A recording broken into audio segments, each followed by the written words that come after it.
Juin 2026. Dieppe, en Normandie. Sur la ligne de la manufacture Jean Rédélé, une petite berlinette bleue avance lentement. C'est la dernière Alpine à 110 à moteur thermique. Après elle, plus aucune. Le même mois, à environ 200 km de là, à Viry-Châtillon, un autre silence s'installe. Le programme qui construisait les moteurs de Formule 1 d'Alpine s'éteint après presque 50 ans. Désormais, en Formule 1, elle courra avec un moteur allemand. 2 ateliers, 2 extinctions, le même mois. Pour les ouvriers de Dieppe, les ingénieurs de Viry, les passionnés capables de reconnaître une berlinette rien qu'au son, quelque chose de français vient de se taire. Et pourtant, pendant 70 ans, Alpine a fait rêver la France d'un moteur de sport bien à elle, sans presque jamais en avoir possédé un seul. Ses victoires, elle les a gagnées avec le cœur d'un autre. Mais l'histoire d'Alpine n'est pas seulement celle d'une fin. C'est celle d'un rêve mécanique qui revient toujours. Abandonné, ressuscité, transformé. Un rêve qui, aujourd'hui encore, cherche un moteur à appeler le sien. Chaque semaine, nous racontons les histoires des moteurs français, des usines, des ateliers et des noms industriels qui ont un jour appris au pays comment pouvait sonner la puissance et ce qui s'est passé lorsque le marché a avancé. Abonnez-vous si cette mémoire compte pour vous. L'histoire ne commence pas avec la nostalgie, mais avec un lieu précis, à Dieppe, en 1955. Pour comprendre Alpine, il faut d'abord comprendre un homme et une frustration. Jean Rédélé naît à Dieppe en 1922. Son père tient une concession Renault et le fils, très jeune, devient l'un des plus jeunes concessionnaires Renault de France. Mais Rédélé n'est pas seulement un vendeur de voitures, c'est un pilote. Et il pilote ce qu'il a sous la main, la Renault 4CV, une petite voiture populaire d'après-guerre, à moteur arrière, pensée pour être bon marché avant d'être rapide. Là se trouve la première idée, celle qui contiendra tout le reste. Rédélé regarde une voiture conçue pour l'économie et il y voit autre chose, une base légère. Il l'allège encore, la prépare, l'engage dans les grandes épreuves routières de l'époque, les 1000 Miglia en Italie, la redoutable Coupe des Alpes. Il gagne dans sa catégorie et il en tire une conviction qui deviendra une philosophie. En France, on n'a pas besoin d'un gros moteur pour être rapide. Il faut être léger. C'est de la Coupe des Alpes que viendra le nom. En 1955, Rédélé fonde la Société des automobiles alpines. Le mot est un hommage à ces cols de montagne où une petite voiture bien née pouvait humilier des machines plus puissantes. La première Alpine, la 106, apparaît la même année. Et ici, il faut poser tout de suite ce qui deviendra le paradoxe central de toute cette histoire. La 106 repose sur la mécanique de la Renault 4CV. Son moteur, un petit bloc surnommé plus tard Ventoux, c'est-à-dire un moteur 4 cylindres de faible cylindrée placé à l'arrière, n'a rien d'exceptionnel. La cylindrée, c'est le volume total balayé par les pistons. Ici, il est minuscule. Alpine ne construit pas ce moteur. Renault le fabrique. Alpine, elle, apporte autre chose. Une carrosserie en polyester, une coque en matière plastique renforcée, bien plus légère que l'acier, posée sur la base Renault. Retenez cette division du travail. Renault fournit le cœur. Alpine dessine le corps, l'esprit, la légèreté. Dès la première voiture en 1955, Alpine est un rêve de moteur de sport français, construit autour d'un moteur qui appartient à quelqu'un d'autre. Ce n'était pas une faiblesse, à ce moment-là. C'était un modèle malin. Mais c'était aussi une dépendance que la marque n'abandonnerait jamais vraiment. En 1958 arrive l'A108, cette fois dérivée de la Renault Dauphine. Et Rédélé y introduit l'élément technique qui donnera à Alpine sa colonne vertébrale, au sens propre. C'est le châssis poutre, une épine dorsale centrale en acier, en forme de tube, sur laquelle tout le reste vient se fixer. Là où la plupart des voitures reposaient sur une structure large et lourde, Alpine concentre la rigidité dans une seule poutre centrale, légère et solide. Sur cette poutre, on pose la carrosserie polyester. Derrière, en porte-à-faux, on installe le moteur Renault, c'est-à-dire suspendu à l'arrière de l'essieu, tout au bout de la voiture. Cette architecture explique le caractère d'Alpine pour les décennies à venir. Une voiture minuscule, légère de quelques centaines de kilos seulement selon les versions, avec le poids du moteur planté derrière les roues arrière. Sur une route sèche, cela donne une agilité stupéfiante. Sur le verglas d'un col, cela donne une voiture qui pivote, vivante, presque instable. Le genre de comportement qu'un pilote apprend à aimer et qu'un débutant apprend à craindre. Puis, au tout début des années 1960, les sources d'entreprise ne s'accordent pas toujours sur la date exacte, souvent citée entre 1962 et 1963, apparaît la voiture qui va tout changer, l'A110, la berlinette. Le principe reste identique, châssis-poutre, carrosserie polyester, moteur Renault à l'arrière. Mais la ligne devient une icône.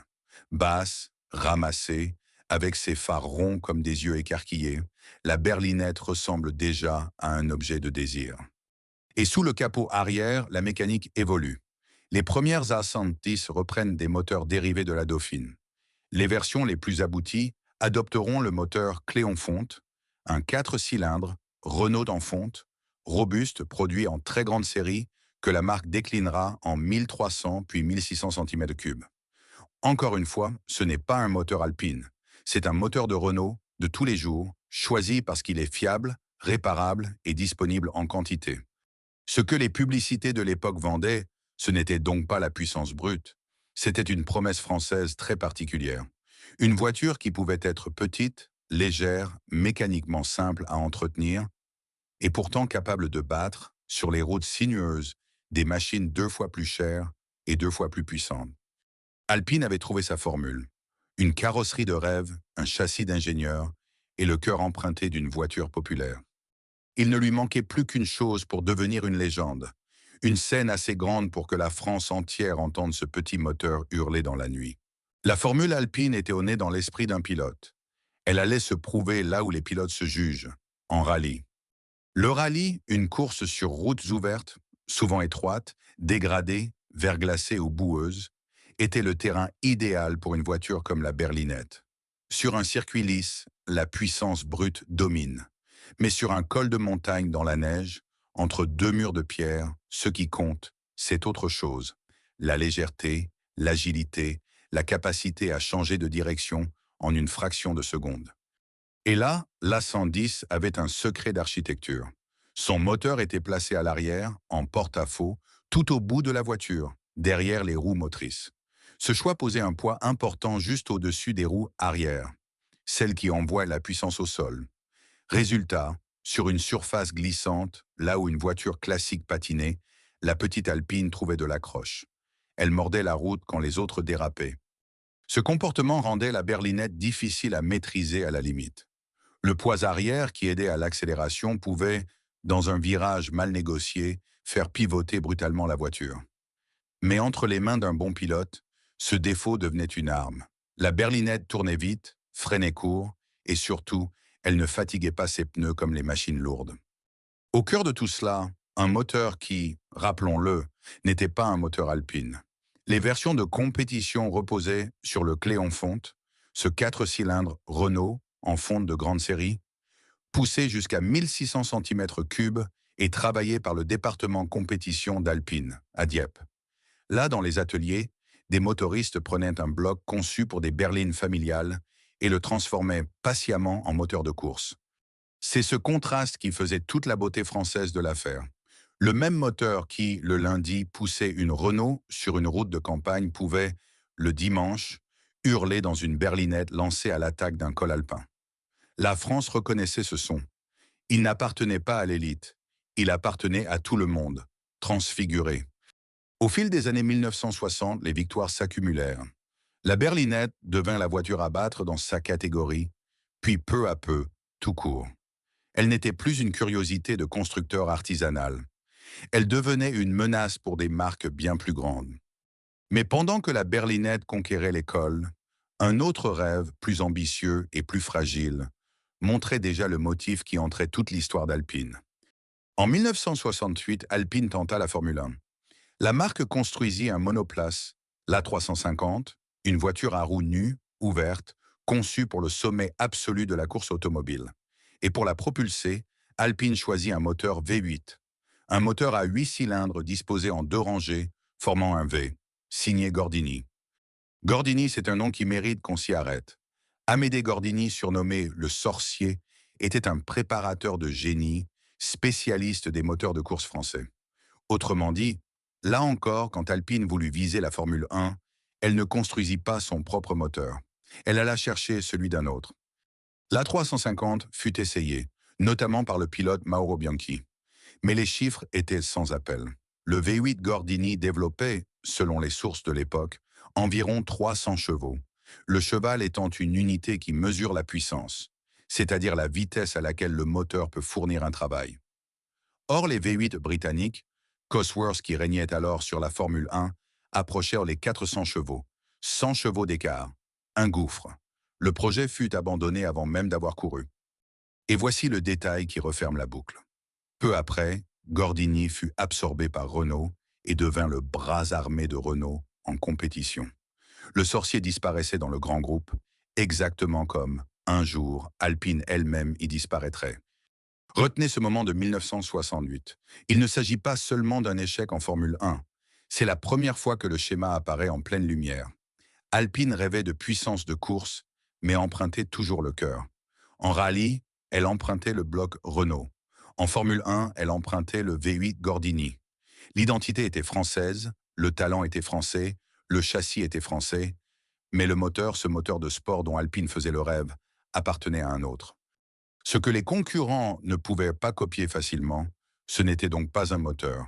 C'était le reste, cette combinaison rare de carrosserie polyester ultra-légère, de châssis poutre, de moteur arrière et de savoir-faire accumulé dans un petit atelier de Dieppe.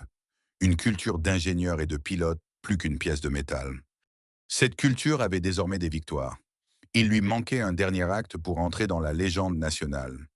Non plus gagner des rallyes, mais dominer le monde. Et ce moment approchait.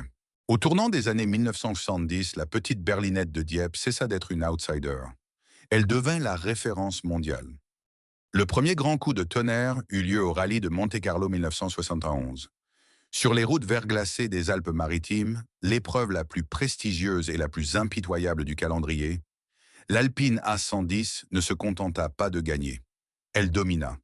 Le Suédois Ove Andersson s'imposa au volant de la berlinette, et derrière lui, d'autres Alpines complétèrent dans les premières 9 places. Une voiture française, minuscule, construite dans un atelier normand, venait de dicter sa loi à toute l'élite du rallye international.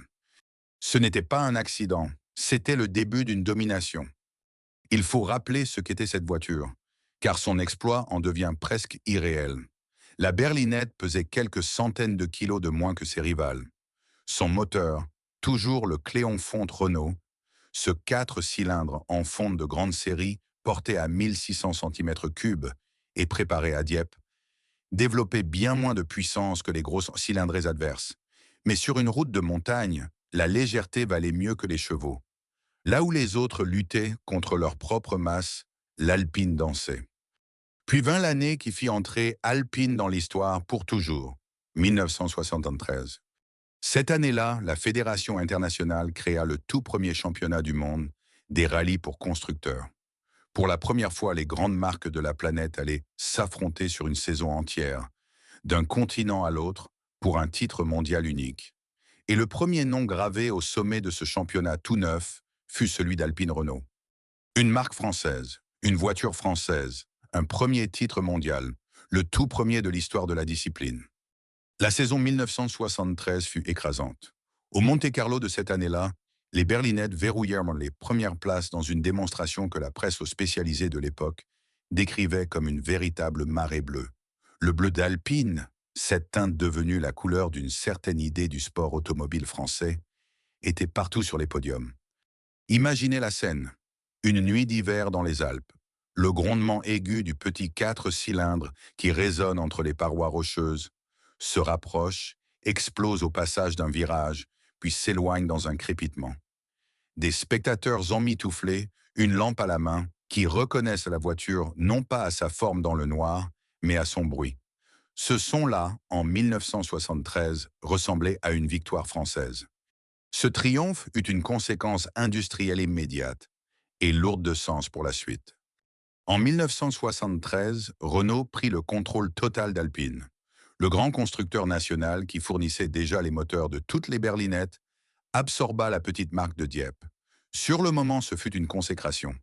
Alpine, l'artisan génial, devenait le bras sportif d'un géant.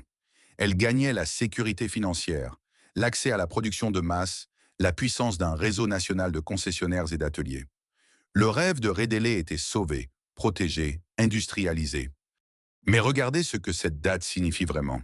La même année 1973, Alpine remporte son premier titre mondial et perd son indépendance. Au sommet exact de sa gloire, la marque cesse de s'appartenir. Le moteur avait toujours été celui de Renault. Désormais, l'entreprise elle-même l'était aussi. Et 1973 fut aussi l'année du premier choc pétrolier. Le prix du carburant s'envola, les ventes de voitures sportives vacillèrent, et le monde qui avait vu naître la berlinette commença, discrètement, à changer. Pour l'instant, pourtant, la marque rayonnait. Alpine ne se limitait plus à la berlinette. Dès 1971 était apparue l'A310, une voiture plus grande, plus moderne, aux lignes anguleuses, pensée pour succéder à l'A110 et viser une clientèle plus large. À ses débuts, elle reprenait un 4 cylindres. Mais en 1976, l'A310 reçut un nouveau cœur qui allait marquer l'époque, le V6 PRV. Ce moteur mérite qu'on le nomme précisément, car son sigle raconte toute une histoire européenne. PRV signifie Peugeot, Renault, Volvo. Trois constructeurs, deux Français et un Suédois, qui s'étaient associés pour développer ensemble un moteur V6, c'est-à-dire un moteur à 6 cylindres en V. Mettre en commun les coûts énormes de conception d'un tel bloc. Voilà l'idée. Pour Alpine, cela voulait dire enfin 6 cylindres, plus de puissance, un son plus riche et plus grave que le petit 4 cylindres de la berlinette. Mais notez le paradoxe une fois de plus. Ce V6 qui donnait à l'A310 sa noblesse n'était pas un moteur Alpine. Ce n'était même pas seulement un moteur Renault. C'était un moteur partagé entre trois marques, conçu pour équiper aussi bien des Peugeot que des Volvo. L'âme sonore de l'Alpine des années 1970 était, littéralement, un compromis industriel européen. À son sommet, Alpine était donc un empire fait de talents français et de cœurs empruntés. Le châssis poutre de Dieppe, la carrosserie polyester, le savoir-faire des motoristes normands, le bleu de course reconnaissable entre tous, les victoires en rallye, le nom de Jean Rédélé, celui d'Amédée Gordini absorbé par Renault, et sous le capot, tour à tour, le Cléonfonte et le V6 PRV. Et c'est ici qu'il faut mesurer l'enjeu avant que tout ne commence à s'effriter. Dans une France où un moteur pouvait décider du caractère d'une voiture, de la fierté d'un dimanche de rallye, de l'identité d'une marque entière, la puissance n'était pas une abstraction. Elle était métal, carburant, travail d'atelier, chaleur, bruit dans la montagne, savoir-faire d'ouvrier et confiance d'un pays dans son industrie. Alpine avait prouvé qu'un petit constructeur français, avec le cœur emprunté d'une voiture populaire, pouvait battre le monde entier. Mais un rêve bâti sur le moteur d'un autre porte en lui une fragilité que la gloire dissimule. Tant que la berlinette gagnait, personne ne posait la question. Le jour où elle cesserait de gagner, une autre question, longtemps repoussée, allait remonter à la surface. Que reste-t-il d'un rêve de moteur quand on n'a jamais vraiment eu de moteur à soi? La marée bleue était à son apogée. La mer, elle, commençait déjà à se retirer. Le déclin d'Alpine ne commença pas par une faillite. Il commença par une voiture qui n'arrivait pas tout à fait à remplacer la précédente. La première fissure fut presque invisible et elle portait un nom, l'A310. Lancée en 1971 pour succéder à la berlinette, elle était plus grande, plus moderne, plus confortable. Mais à ses débuts, avec son 4 cylindres, elle n'avait ni la magie ni la légèreté de la 110. Elle voulait séduire une clientèle plus large, et ce faisant, elle s'éloignait de ce qui avait fait Alpine, la petite voiture radicale qui battait plus gros qu'elle. Quand le V6 PRV arriva en 1976 pour lui donner du souffle, il apporta aussi du poids. L'Alpine devenait une routière rapide, un coupé de grand tourisme, un GT, c'est-à-dire une voiture faite pour avaler des kilomètres avec puissance et confort, plutôt qu'une lame de rasoir de rallye. Quelque chose s'était déplacé. La marque restait, le bleu restait, mais l'idée d'origine, léger plutôt que puissant, se diluait. Et pendant ce temps, le monde du rallye lui-même changeait. C'est la première grande force qui frappa Alpine. La course, la Formule 1, l'endurance et le coût de la performance. Les règlements évoluèrent, la technologie s'emballa, et à la fin des années 1970, apparurent des voitures d'un tout autre calibre. Bientôt, les fameuses machines à 4 roues motrices et à turbo domineraient le rallye mondial, rendant obsolètes les petites propulsions légères comme la berlinette. La formule qui avait donné à Alpine son titre mondial de 1973 devenait, en quelques années, une pièce de musée. Le monde n'avait pas cessé d'aimer le rallye. Il avait cessé d'aimer ce type de voiture de rallye. Sous le contrôle de Renault, Alpine glissa alors vers un nouveau rôle. Dieppe devint de plus en plus un atelier au service du géant. On y assemblait des Renault de sportives, on y préparait des moteurs, on y prêtait un savoir-faire. Le nom Alpine continuait d'exister sur quelques modèles, mais la marque perdait peu à peu son autonomie créative. Elle devenait un label, une signature apposée sur des projets décidés ailleurs. Vint alors la deuxième force plus froide encore, le métal, le carburant, les coûts et la production. Une voiture de sport en petite série coûte cher à fabriquer, cher à homologuer, c'est-à-dire à faire approuver selon les normes techniques et de sécurité de chaque pays. Or, Alpine ne vendait jamais en grand nombre. Dans les années 1980, la marque tenta pourtant de continuer. En 1984 apparut l'Alpine GTA, un coupé aérodynamique moderne, disponible avec le V6 PRV, y compris en version turbo, un turbo étant un dispositif qui utilise les gaz d'échappement pour comprimer davantage d'air dans le moteur et augmenter sa puissance. La GTA était rapide, aérodynamique, aboutie, mais elle restait confidentielle, chère et vendue en trop petit nombre pour peser. En 1991, ultime effort, arriva la 610. Toujours le V6 PRV, désormais turbo, dans une carrosserie affinée. Techniquement, c'était sans doute la meilleure Alpine de route jamais construite. Commercialement, ce fut un échec discret. Le V6 PRV vieillissait, la concurrence, allemande, japonaise, italienne, proposait des sportives plus modernes, mieux distribuées, mieux perçues. Les acheteurs ne venaient pas. Le réseau se désintéressait. Les ateliers voyaient de moins en moins de ces voitures passer leurs portes. Et en 1995, sans fracas, la production de l'Alpine A610 s'arrêta. Avec elle, l'Alpine classique, celle de Redélé, du châssis poutre de la lignée berlinette, cessa d'exister. Il n'y eut pas de faillite spectaculaire, pas de fermeture d'usine, simplement une voiture qui n'était plus produite et un nom qui, sur les voitures neuves, s'éteignit. L'usine de Dieppe, elle, ne ferma pas. Elle fut conservée par Renault et reconvertie. On y construisit désormais les Renault les plus sportives, le Renault Sport Spider en 1996, puis plus tard des Clio et des Mégane de haute performance. Le savoir-faire survivait, les ouvriers restaient. Mais au-dessus de la porte, le nom Alpine avait disparu. Le logo s'était tu, l'atelier, lui, continuait de tourner. Pour quelqu'un d'autre. Et c'est ici que l'histoire d'Alpine cesse de ressembler à un déclin ordinaire. Car le nom, lui, refusait de mourir. Pendant plus de 20 ans, Alpine ne fut qu'une mémoire, un logo dans les livres, un son dans les rassemblements de collectionneurs. Puis en 2017, la marque ressuscita. Renault dévoila une nouvelle A110, construite à Dieppe, dans cette même usine qui n'avait jamais cessé de tourner. Et le geste était magnifique de fidélité. La nouvelle voiture reprenait la philosophie d'origine. Légère, sous les 1100 kilos, une prouesse dans un monde de voitures obèses. Agile, élégante, un hommage direct à la berlinette. Mais sous le capot, le même schéma, inchangé depuis 1955.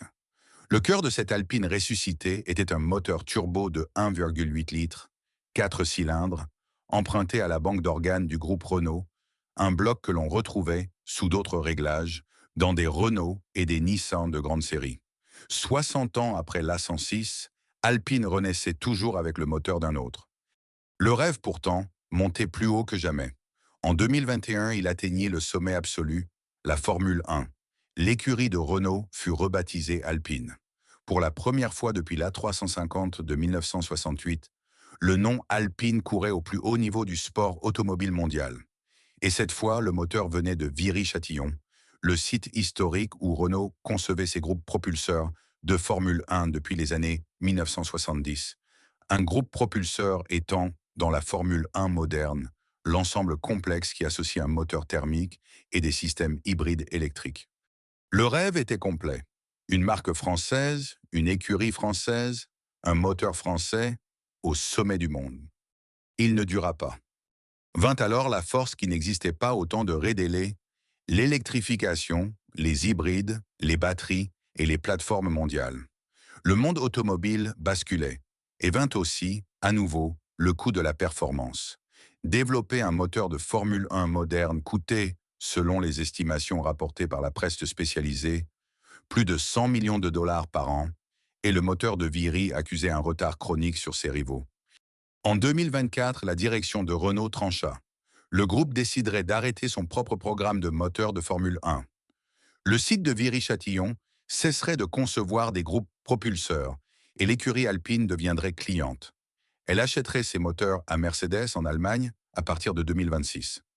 La décision provoqua une onde de choc.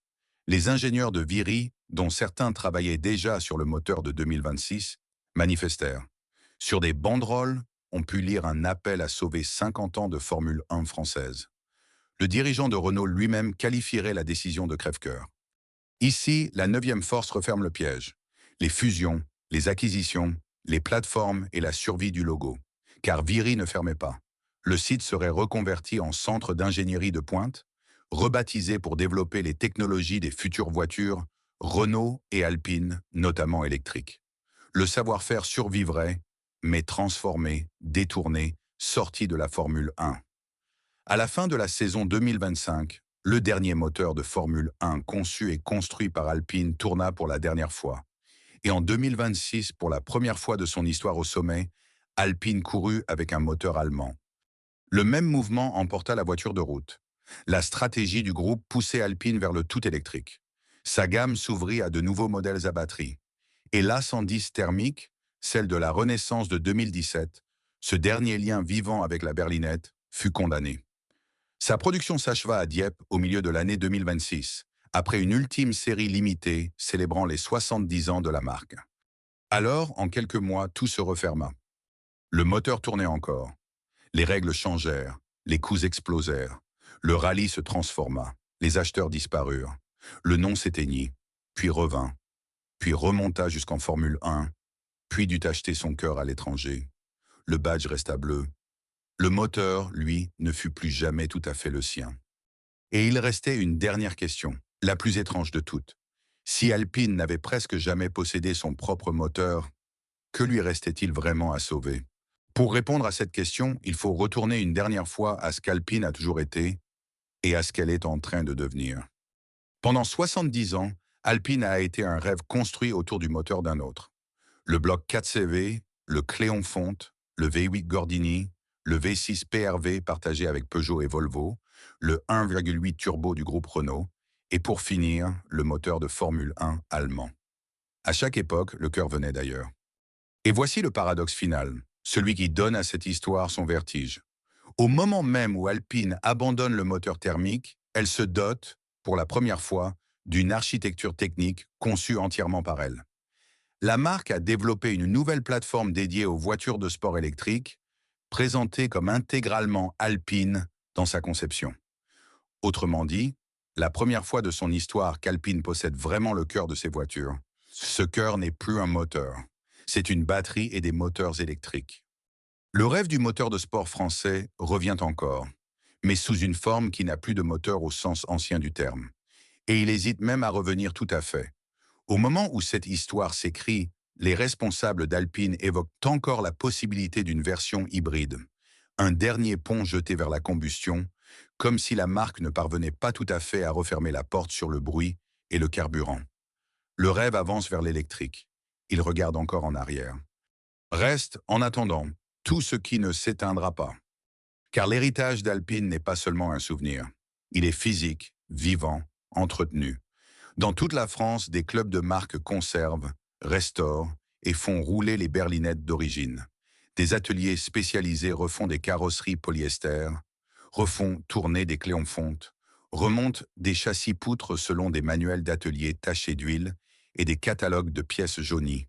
Dans les rassemblements, sur les anciennes routes de rallye, le petit 4 cylindres hurle encore dans la nuit, et des spectateurs reconnaissent toujours une A110 non pas à sa forme, mais à son bruit. Ce n'est pas seulement de la nostalgie. Une berlinette bleue restaurée sur un pont de garage est un argument physique sur une idée que la France a longtemps défendue. Qu'une voiture de sport pouvait être petite, légère, réparable, bâtie autour d'un moteur ordinaire, et pourtant devenir une âme. Que le talent n'était pas dans la cylindrée, mais dans la manière. Que l'on pouvait battre le monde sans le cœur le plus puissant, à condition d'avoir le plus intelligent. Et l'usine, elle, est toujours là. À Dieppe, la manufacture qui porte désormais le nom de Jean Rédélé n'a jamais cessé de produire. Elle a construit la berlinette, puis des Renault de course, puis l'A110 ressuscité de 2017 et bientôt sa remplaçante électrique. 70 ans après le premier coup de crayon de Rédélé, le même lieu, en Normandie, continue de donner naissance à des voitures qui portent le bleu d'Alpine. C'est peut-être cela, au fond, le véritable moteur d'Alpine. Pas un bloc de métal jamais tout à fait le sien, mais une obstination, une manière française de penser la légèreté, l'agilité et la puissance. Une idée si résistante qu'elle a survécu à la fin de la berlinette, à la mort de la marque en 1995, à la fin de la Formule 1 française et jusqu'à la disparition du moteur à combustion lui-même. La France n'a pas seulement construit des moteurs. Elle a construit autour d'un moteur emprunté une idée du sport, du talent et de la légèreté. Et cette idée, elle, n'a jamais eu besoin d'appartenir à personne pour être profondément française. Alors imaginez une dernière fois la scène. Juin 2026 à Dieppe.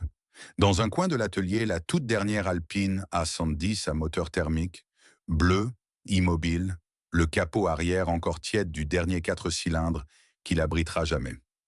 À quelques mètres, sous une bâche, la silhouette de celle qui prendra sa place sur la même ligne, silencieuse, électrique, sans échappement, sans cette voix que la France reconnaissait dans la montagne.